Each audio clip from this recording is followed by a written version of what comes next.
Bonjour et bienvenue dans cette nouvelle vidéo. Je suis Dimitri Boujard, l'avocat investisseur. Je suis avocat en droit immobilier et fiscalité immobilière, investisseur immobilier et conférencier dans de nombreux séminaires immobiliers. Dans cette vidéo, je vais revenir sur les différences entre la sous-location d'une part et la conciergerie d'autre part. Je sais qu'il y a parfois une certaine confusion qui règne, notamment auprès de personnes qui pratiquent l'une ou l'autre de ces activités. Tout d'abord, qu'est-ce que la sous-location immobilière ? La sous-location, premier principe, est une activité qu'on pratique de façon légale. Pour ça, rien de tel que d'utiliser le bon contrat de sous-location. Là, je vous invite à aller voir mon site internet. J'ai rédigé un contrat de sous-location expressément pour cette activité. En quoi consiste-t-elle? On va voir un propriétaire immobilier. On lui propose de prendre son bien en location via le bail adapté, en lui expliquant que derrière, on va louer ce bien en location le plus souvent en location courte durée. On pourrait éventuellement imaginer d'autres modes de sous-location, mais le plus utilisé est la sous-location en courte durée. Donc, on voit bien la relation contractuelle, propriétaire, sous-loueur, contrat de bail régi par le code civil, c'est mon contrat de bail, sous-location, location courte durée, voyageur ici, et là, contrat de location courte durée. Donc finalement, les relations avec le propriétaire bailleur sont simplement des relations entre un bailleur et un locataire. Autre activité, la conciergerie cette fois-ci. Donc vous avez toujours le propriétaire, votre société qui va exercer cette fois-ci une activité non pas de sous-location mais de conciergerie. Et là, le contrat qui est établi est un contrat de conciergerie, c'est-à-dire un contrat de prestation de service. Donc ça change totalement la relation, puisque vous avez cette relation contractuelle, propriétaire-bailleur, votre société, contrat de prestation de service, et en bout de chaîne, puisque bien souvent c'est pour de la conciergerie au profit de propriétaires-bailleurs qui font de la location courte durée, vous avez en bout de chaîne le voyageur, c'est-à-dire la personne qui est le bénéficiaire de la location courte durée, mais le contrat de bail est directement établi entre le propriétaire et le voyageur. Votre société de conciergerie est ici, mais elle n'intervient pas dans la relation juridique entre le propriétaire bailleur et le voyageur. Et d'ailleurs, pour les personnes qui ne le savent pas, sachez que le Code du tourisme prévoit en principe qu'un contrat de bail soit écrit entre le propriétaire et le voyageur. Je me demande bien comment on peut faire, par exemple, lorsque ce sont des voyageurs étrangers.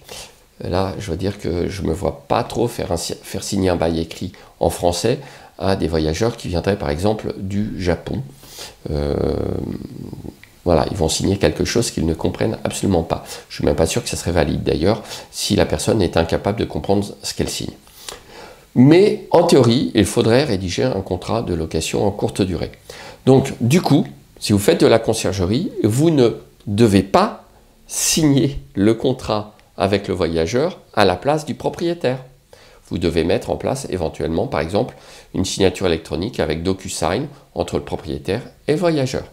Vous voyez, la sous-location et la conciergerie sont deux activités qui juridiquement sont totalement différentes l'une de l'autre.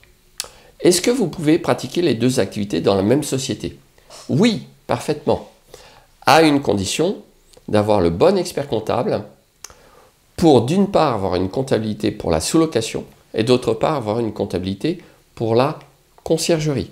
En effet, la sous-location est une activité de location immobilière qui n'est par principe pas soumise à TVA. Alors que la conciergerie, dès lors qu'on a un petit peu de volonté de développer l'activité, est une activité de prestation de service qui va être soumise à TVA. Vous ne devez donc pas mélanger les deux. Et il faut tenir au sein de la même société deux comptabilités distinctes pour chacune des deux activités. Vous le voyez, sont des notions qui sont un petit peu voisines. Il y a beaucoup de personnes qui pratiquent à la fois la sous-location et la conciergerie, mais comprenez bien les mécanismes juridiques qui sont à l'œuvre dans tout ça. C'est ce qui vous permettra d'avoir une activité qui soit tout à fait pérenne. Bien entendu, je peux vous accompagner sur ces activités, même sur la création de vos sociétés destinées à la sous-location et ou à la conciergerie. J'ai rédigé des contrats spécifiques pour ces activités et vous pouvez retrouver d'autres vidéos sur ma chaîne YouTube, voire même rejoindre le droit d'investir qui a du contenu également pour les sociétés en sous-location et en conciergerie. Donc le droit d'investir qui est un podcast hebdomadaire pour investisseurs immobiliers avec également des contenus complémentaires sur la plateforme dédiée le droit d'investir. Voilà, j'espère que cette vidéo vous aidera à y voir plus clair dans ce que sont ces deux activités qui sont souvent complémentaires. Et je vous dis bien évidemment à tout de suite dans la prochaine vidéo.